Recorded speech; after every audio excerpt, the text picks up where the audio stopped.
Okay, so in this session we are looking into manually, in an ad hoc fashion, so to say, submitting metered billing information to Microsoft for a managed application from the ISV tenant. So just as a very quick disclaimer over here, if you need an automated proper solution, please consider using the actual metered billing accelerator from Microsoft, which you can find on GitHub under Microsoft/metered billing accelerator. This solution here is a very quick ad hoc collection of scripts to basically do this from within Cloud Shell. So in this session, we will be looking into opening Azure Cloud Shell on the ISV side and downloading the solution into Azure, then installing the ISV side dependencies, which is basically a storage and a key vault. Then we will list the customers that we can submit usage to, connect to a specific customer environment, and then submit usage. Before we actually do this, let's go and purchase a managed application. So I do have two tenants over here. I have my ISV tenant, so to say, which is basically the system in which we are running our ISV backend, and we have a customer tenant. And in this customer tenant, I'm going to purchase a managed application. So let's just put this into the ManagedApp resource group, slap it into West Europe. We need to, this solution basically has a managed, has a small virtual machine here.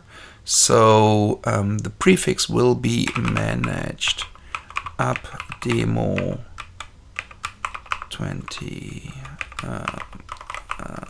something like something like this. And this will also be the application name, and I can't use this as the application name. So let's go ahead and do it this way. So first we spin up the actual managed application, and then I will pause the video until this solution is live. So what's going on now? Oh, the DNS name was actually too long. So let's shorten this. It's actually not important because we don't need to sign into the VM anyway, because we do everything from the ISV tenant. So we will not be logging into the virtual machine or something like that. So let's pause the video and give it a minute. So our deployment went through. So when we go to the managed application, here we can basically see the managed resource group with a whole bunch of things, but the contents actually don't matter for our purpose over here. So the next thing we are going to do is we open in the ISV tenant. So we're now in the ISV tenant. We open Cloud Shell over here. Let me just check what we have.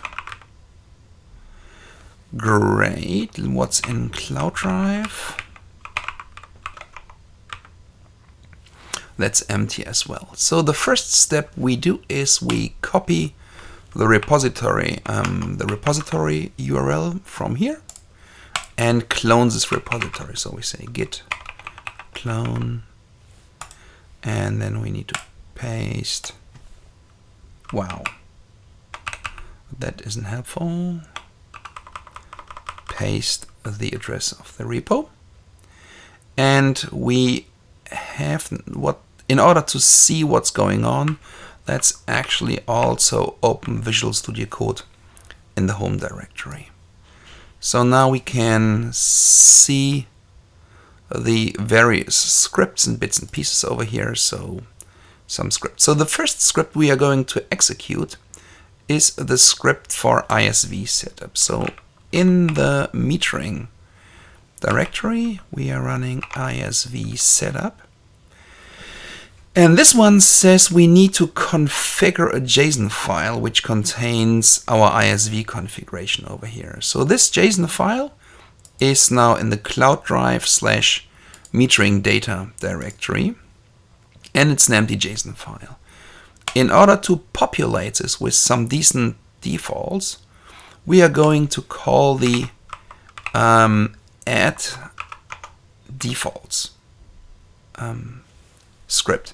Unfortunately, this window here doesn't auto reload, so I've flipped to a different file, flip back to config, and now we can see my own Azure tenant ID. So this is the ISV side. So here I can now, for example, tweak the name where I want Control S to save. I can tweak the name where I want my resource to be created, and basically these 4 properties are important.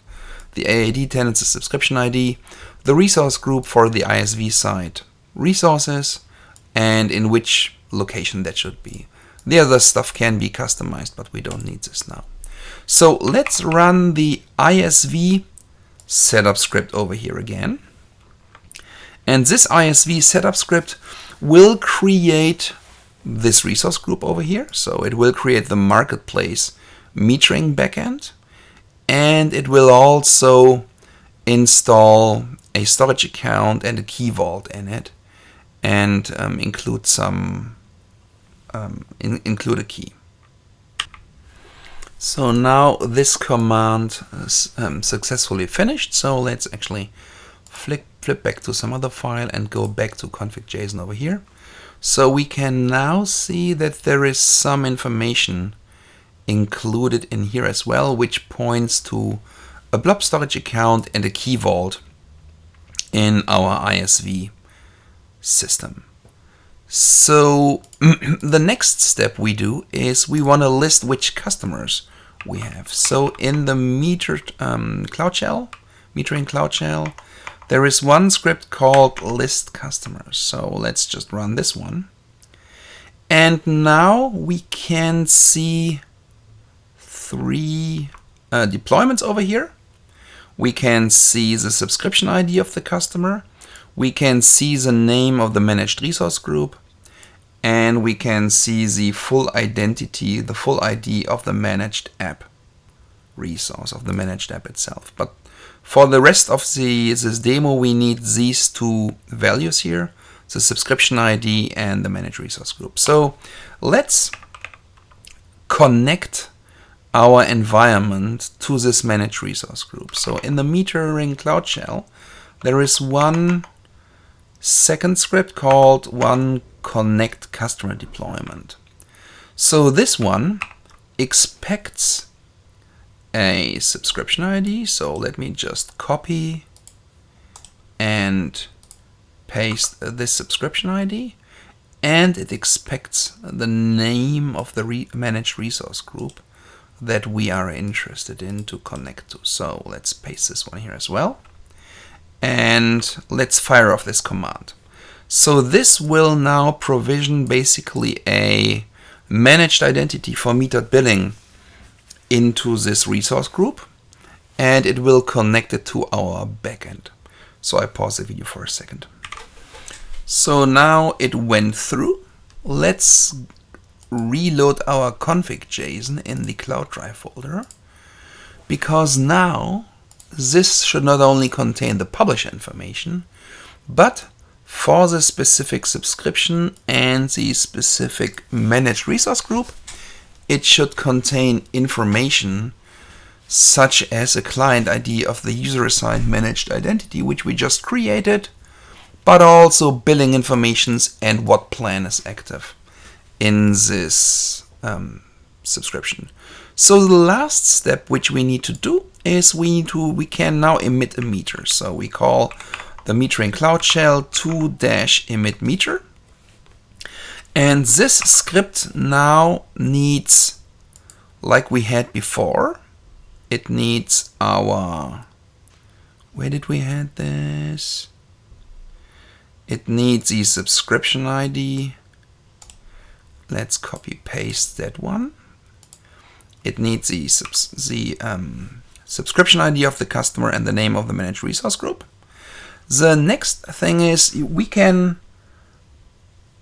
we basically assign an hour to our usage, and we can say how many hours in the past that should be. So let's say 11 hours in the past, around or 10 hours in the past should be the point in time for which we want to do a submission. I want to submit data for the dimension which I called in my plan. When I just go to the plan here in the plan overview, let's just have a look what plans are available, what dimensions are available. So in here I have a dimension included or a dimension pay as you go. So we slap in this dimension pay as you go, and we say in this hour, like 10 hours ago, we had a usage of 12 units. So this is now what we submit.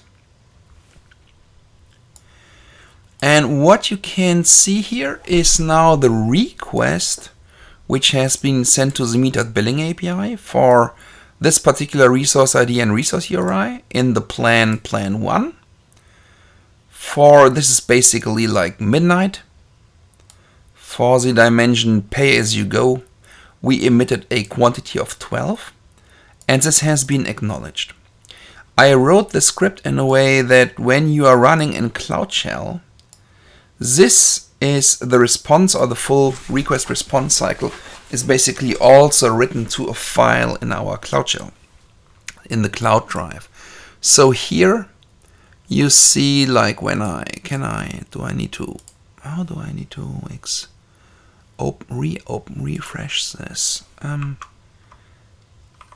Code cloud drive, does this work? Okay, now it basically reloaded the cloud drive folder here, and you can see there is the subscription ID.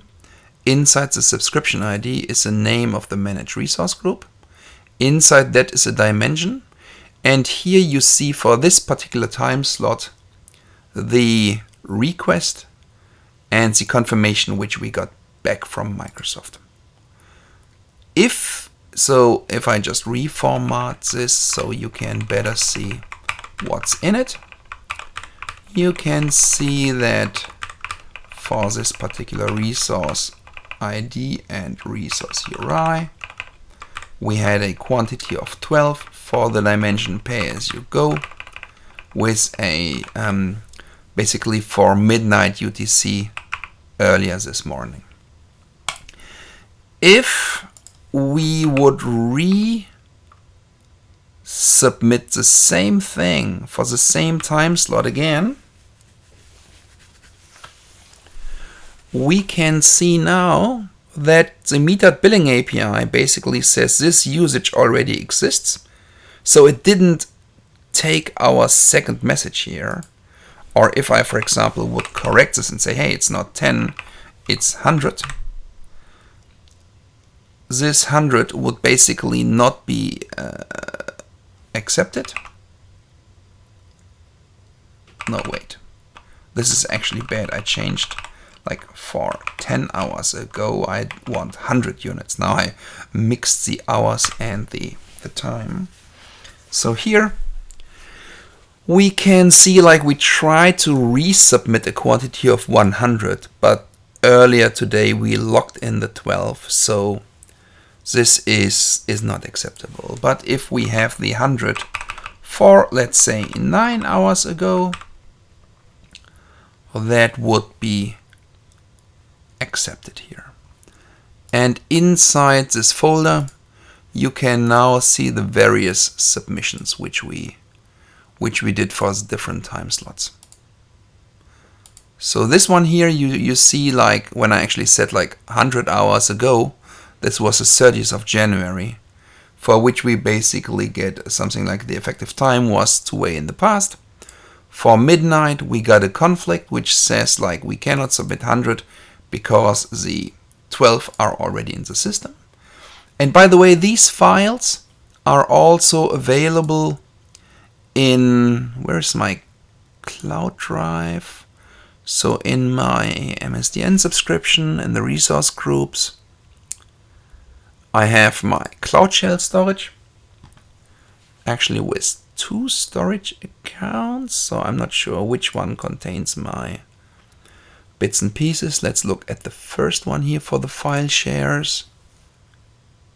So here we have the metering data, and this directory basically contains all the files, all the confirmations which have been sent. So I can also download these bits and pieces locally to get these confirmations for Microsoft Marketplace out of the system. So when I open this file, I can basically see here the same stuff on my local machine. And that's it.